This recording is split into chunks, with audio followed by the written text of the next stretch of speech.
साधु की मूर्खता। किसी गांव में एक साधु रहता था जो भगवान पर बहुत विश्वास रखता था।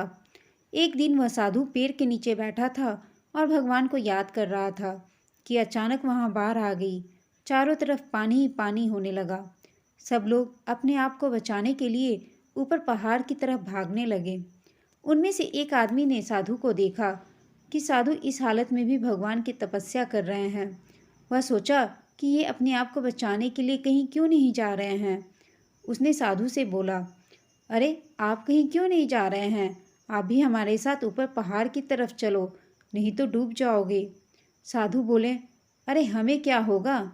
मैं तो दिन रात भगवान की तपस्या करता हूँ, मुझे कुछ नहीं हो सकता। मुझे भगवान अपने आप बचाएगा। धीरे धीरे पानी साधु के कमर तक आ गया। अब लोग वहाँ से नाव लेकर निकलने लगे। तो उनमें से एक ने साधु से कहा, अरे पानी आपके कमर तक आ गया है, आप हमारे साथ चलो। साधु ने कहा कि नहीं, भगवान मुझे अपने आप बचाएगा। और वह नाव वाला भी वहाँ से निकल गया। कुछ देर बाद पानी इतना बढ़ गया कि साधु के सर तक पहुँच गया और अब लोगों को बचने के लिए हेलीकॉप्टर निकालने लगे। एक हेलीकॉप्टर साधु के पास आया जो कि आखिरी हेलीकॉप्टर था। साधु के पास नीचे रस्सी फेंकी और बोला, इसे पकड़ो और ऊपर आ जाओ, नहीं तो आप डूब जाओगे। यह आखिरी हेलीकॉप्टर है और आपके पास कोई दूसरा रास्ता भी नहीं है बचने के लिए। साधु ने कहा, यह रस्सी वापस ऊपर खींच लो और आप चले जाओ। मुझे भगवान के ऊपर पूरा भरोसा है, वह मुझे बचा लेंगे। पानी काफ़ी ऊपर आ गया, पेड़ डूब गया और साधु की भी डूबने से मौत हो गई। मरने के बाद साधु भगवान के पास गया और बोला, हे भगवान, मैंने पूरी जिंदगी आपकी तपस्या की, मेरा सारा जीवन आपकी आराधना करने में लगा दिया, फिर भी इतने भरोसे के साथ आपका इंतज़ार किया कि तुम मुझे बचाने आओगे, लेकिन वहाँ मेरी डूबकर मौत हो गई और तुम नहीं आए। ऐसा क्यों?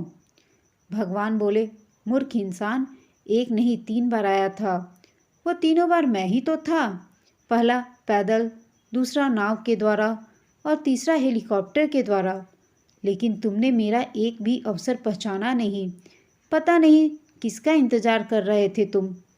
इस तरह से ज़िंदगी में हमें ऊपर वाला भी बहुत से मौके देते रहता है, लेकिन हम सब उस मौके को ठुकराकर पता नहीं किस चीज़ का इंतज़ार कर रहे होते हैं कि वो होगा तभी मैं करूँगा।